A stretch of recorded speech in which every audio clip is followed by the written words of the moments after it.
کہ اللہ کی آیتوں کو ذرا جوڑیں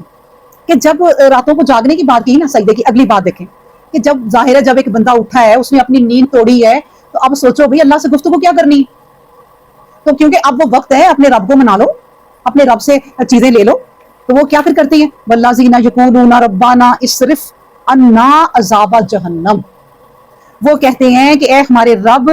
ہم سے پھیر دے عذاب جہنم، سب سے پہلے یہ کہتے ہیں کہ اے اللہ ہم سے عذاب دور کر دے۔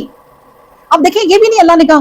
کہ سجدے میں جا کے قیام میں کھڑے ہوتے ہی اے اللہ ہمیں دنیا دے دے، اے اللہ آج میں اٹھی ہوں تہجد کے وقت میرے پاس گاڑی نہیں ہے گاڑی دے دو۔ اب یہ گاڑیاں، یہ بنگلے، یہ چیزیں، یہ آخرت میں کچھ بھی نہیں ہے، کچھ بھی نہیں۔ جس نے یہ سب کچھ مانگا اس نے بیوقوفی کی، اتنا اچھا وقت ہے تم دنیا مانگ رہے ہو، تم آخرت کے عذاب سے پناہ مانگو۔ تو اللہ نے کہا یہ ہے عباد الرحمان، وہ کیا کہتے ہیں اس وقت ربنا اصرف عنا عذاب جہنم، اے اللہ ہم سے جہنم کو پھیر دینا۔ تو یہ بہت ضروری ہے کہ آپ جہنم کی آگ سے پناہ مانگو۔ آپ دیکھیں کہ جہنم کیا ہے، جہنم میں نا بڑے بڑے کنویں ہوں گے۔ اب دیکھیں ایک تو جہنم اور اوپر سے بڑے بڑے کنویں، بڑے بڑے کنووں میں بختی اونٹ جتنے، گائے بھینسوں جتنے سانپ ہوں گے، اور وہ ان جہنمیوں کو لپٹ جائیں گے،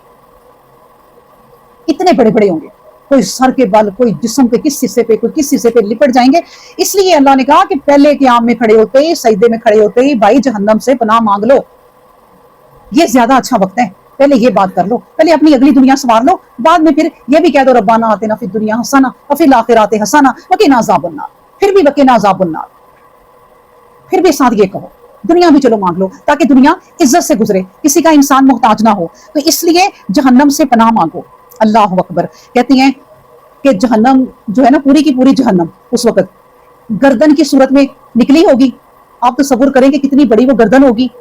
اور وہ منہ کھولے کھڑی ہوگی۔ تو اس سے پوچھا جب جائے گا کہ بھائی کیوں کھڑی ہے،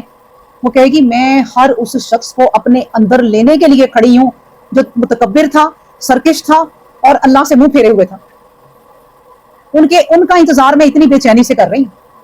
تو اس جہنم سے اس وقت جب تم قیام میں کھڑی ہو نا تو پناہ مانگ لو۔ پھر کہا دیکھو انا عذابہا کانا غراما، بے شک جو عذاب ہے نا، عذاب وہ یہ جو عذاب کی بات ہو رہی ہے اسے معمولی نہ سمجھو، یہ کیا ہے، یہ غرامہ، غرامہ یعنی کہ لازم ہے۔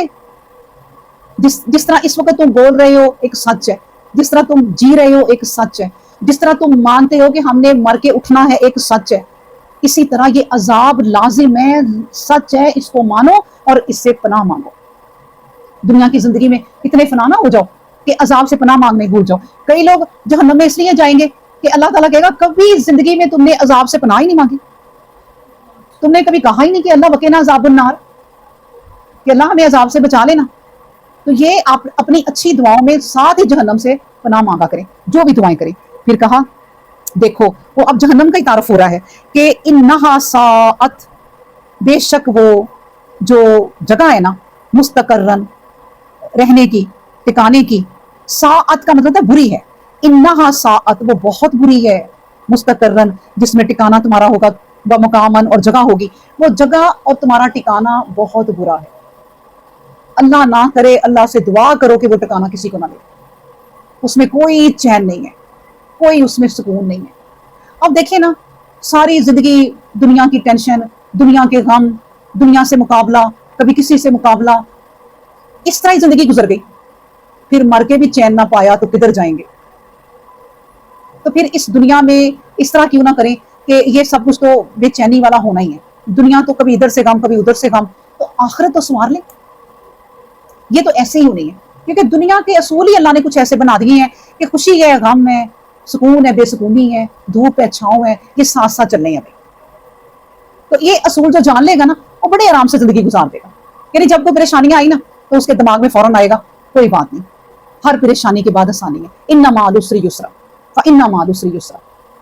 اللہ نے 2 دفعہ کہہ دیا، ہر تنگی کے بعد آسانی ہے۔ جب انسان سوچے گا تو کہے گا واقعی